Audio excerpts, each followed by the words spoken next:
আমি আমার পরিবার চাই, আমি অন্য কোথাও যাইতে চাই না, অন্য কোথাও থাকতে চাই না, আমার পরিবারের কাছে যাইতে চাই।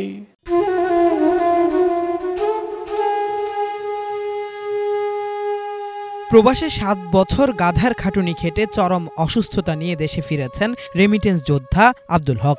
স্ত্রী সন্তানদের জন্য সাথে এনেছেন ব্যাগ ভর্তি উপহার, কিন্তু দেশে আসার পর তাকে গ্রহণ করছে না পরিবার। তাই দিনরাত কেঁদে কেঁদেই কাটাচ্ছেন রাজধানীর বিমানবন্দর এলাকার ব্র্যাক সেন্টারে আশ্রয় নেওয়া আব্দুল হক।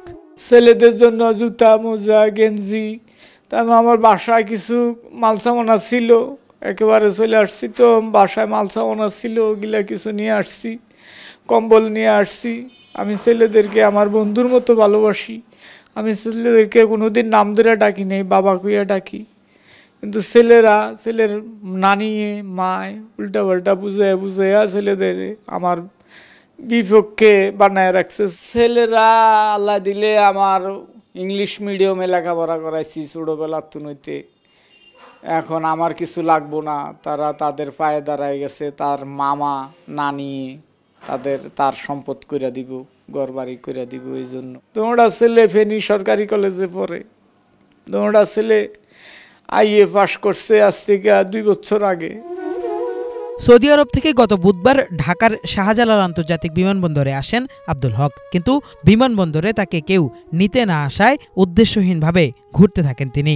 বিষয়টি নজরে এলে বিমানবন্দর আর্মড পুলিশ ব্যাটালিয়ন তাকে ডেকে নিয়ে বিস্তারিত খোঁজ নেয়। পুলিশের পক্ষ থেকে যোগাযোগ করা হয় তার পরিবারের সাথে। আব্দুল হককে তার স্ত্রী ইতোমধ্যে ডিভোর্স দিয়েছেন জানিয়ে বাবাকে গ্রহণ করতে আপত্তি জানায় তার ছেলেরা। বাধ্য হয়ে আব্দুল হককে ব্র্যাকের মাইগ্রেশন বিভাগের কাছে হস্তান্তর করে পুলিশ। পোলাপানের লেগে কানতে মনের দুঃখ, মনে কথা কইতে পারি না তাদেরকে। তারা আমার ফোন রিসিভ করে না, একবার ফোন দিলে ধরে, 10 বার ফোন দিলে ধরে না। তারপরে আমার ডায়াবেটিস বেড়ে গেছে গা, হাই প্রেশার বেড়ে গেছে গা, আমি মাথা ঘুরাই পড়ে গেছি। তো বিভিন্ন সই দিয়ে সাহায্য করছে, বিভিন্ন সই দিয়ে ডাক্তারের খরচ দিছে, বিভিন্ন সই দিয়ে বাসার তুন ভাত রান্দা নিয়ে যায়, তরকারি রান্দা নিয়ে যায়। তো ওইভাবে সৌদিরা সাহায্য করিয়া চিকিৎসা করছে। তাই এখন কঠিন অবস্থা, আর সৌদিরাও ডাক্তারে কইতেছে আর কয় মাস থাকবি হাসপাতালে, দেশে যাবো, ফুলাফাইন আছে, মা বাবা আছে, ভালো হয়ে যাবি। অসুস্থতার সাথে সাথে ডাক্তারও লাগবো, নিজের গার্জিয়ানেরও একটু সেবা যত্ন লাগবো। তারপরে তারা টিকিট কাইটে আমারে দেশে পাঠাইছে। আমি সৌদি আরব থেকে 15 তারিখে রওনা দিছি, এখানে আইসা 16 তারিখ 5:30টায় নামছি। নামার পরে আমি কোথায় যাবো, আমার তো কেউ নিতে আসে নাই। তো তারপরে আমারে পুলিশে দেখা, তুই কোথাও যাস না কা, সবাই চলে গেছে, মাল নিয়ে বসে রইছিস। তা আমি বললাম আমার তো জায়গা নাই, কেউ তো ফোন ধরে না। তারপরে বললো যে পাসপোর্টটা দে, পাসপোর্টটা দিছি, আর পাসপোর্টে ফুলার নাম্বার পাইছে, নাম্বারে ফোন দিছে, আর ফুলা বলছে যে আমরা তারে রিসিভ করতে পারবো না, সে হোটেলে থাকুক, না হলে যেদিকে যাইব যাক। কেন? আমরা থাকি মাল লগে, মায় আমার বাপেরে ডিভোর্স দিয়া দিচ্ছে। তো তোমার মা ডিভোর্স দিয়ে দিছে, তোমাদেরকে তো বড় করছে, নিয়ে যাও আইসা। কয় না, পারবো না। পরে পুলিশে আমারে নিয়ে পুলিশের অফিসে বসায় রাখছে, ওইখানে নাস্তা দিছে খাইতে। বসায় রাখার পরে ব্রেকে যে দেখেন ফোন দিছে, আর একটা লোক এভাবে বিপদে পড়ছে, গার্জিয়ান নিতে আসে না, তা আপনারা নিয়ে যান, নিয়ে কোনো ব্যবস্থা করতে পারেননি, সংসারটা মিলাই দিতে পারেন কিনা দেখেন। তারপর তারা আইন না এখানে আমারে খানা দানা খাওয়াইছে, রাত্রে এখানে ছিলাম, সকালেও খাইছি, দুপুরেও খাইছি, ভালো আছে। ব্র্যাক বলছে গুরুতর অসুস্থ আব্দুল হক দিন কাটাচ্ছেন কেঁদে কেঁদে। তাকে তার বোন নিতে চাইলেও বউ ছেলেদের কাছে ছাড়া অন্য কোথাও যেতে রাজি হচ্ছেন না আব্দুল হক।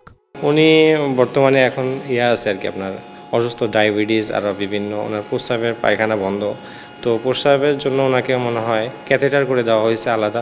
উনি বর্তমানে এখন মানসিকভাবে খুবই আছে আর কি, মানে আপনার কিছুক্ষণ পরে ওনার ছেলে মেয়ের জন্য মানে কানতে বিনতি করতেছে, যে আমাকে বলতেছে আমার পরিবারের কাছে নিয়ে যান, আপনাদের কাছে আমি হাত জোর করে রিকোয়েস্ট করতেছি, আপনারা আমাকে যেভাবেই সম্ভব হোক আমার পরিবারের কাছে নিয়ে যান, আইনগতভাবে ব্যবস্থা করা হন। দরকার হলে আমার স্ত্রী আমাকে ডিভোর্স দিয়েছে, কিন্তু সেটা সম্পর্কে আমি কিছুই জানি না, এবং আমি আমার পরিবারকে প্রতি মাসেই ন্যূনতম 30,000 টাকা করে পাঠিয়েছি।